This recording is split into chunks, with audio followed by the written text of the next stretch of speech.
Kisah haru almarhum Muhammad Adan korban erupsi Gunung Marapi Sumbar, minta tim SAR tolong pendaki lain meski terluka parah. Kisah Muhammad Adan korban erupsi Gunung Merapi, yang meninggal saat menolong 3 temannya. Aksi heroik dilakukan Muhammad Adan, 21 tahun, mahasiswa Universitas Islam Riau yang menjadi korban meninggal dunia akibat erupsi Gunung Marapi, Sumatera Barat. Dia sempat menolong temannya yang mengalami patah kaki di gunung.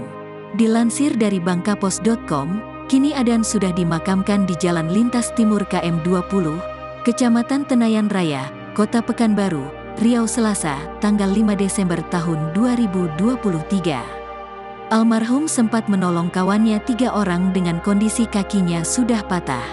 Beliau, Adan, berusaha menolong kawannya yang mengalami patah kaki, ucap Sudirman. Diketahui bahwa Gunung Marapi di Sumbar erupsi pada Minggu, tanggal 3 Desember tahun 2023 sore.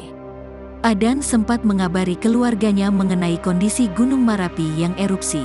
Setelah mendapatkan informasi tersebut, keluarga korban langsung pergi ke Gunung Marapi. Adan juga sempat mengirim lokasinya melalui Google Share Location. Namun keluarga Adan tak bisa menjemputnya ke atas gunung karena situasi sangat bahaya. Tim gabungan juga melarang masyarakat untuk menaiki gunung tersebut. Namun Adan ditemukan sudah meninggal dunia. Seperti diketahui, proses evakuasi terhadap pendaki yang terjebak erupsi Gunung Marapi masih dilakukan tim SAR gabungan, Rabu, tanggal 6 Desember tahun 2023. Masih ada 1 pendaki yang belum dievakuasi dan tim SAR tidak mengetahui lokasi hingga keadaannya. Kepala Kantor SAR Padang, Abdul Malik, mengatakan tim sudah menyusuri area puncak Gunung Marapi, tetapi pendaki tersebut belum ditemukan. Diketahui, 57 pendaki yang terjebak erupsi Gunung Marapi dievakuasi dalam keadaan selamat, sedangkan 22 pendaki dievakuasi dalam keadaan meninggal dan masih ada 1 pendaki yang belum dievakuasi.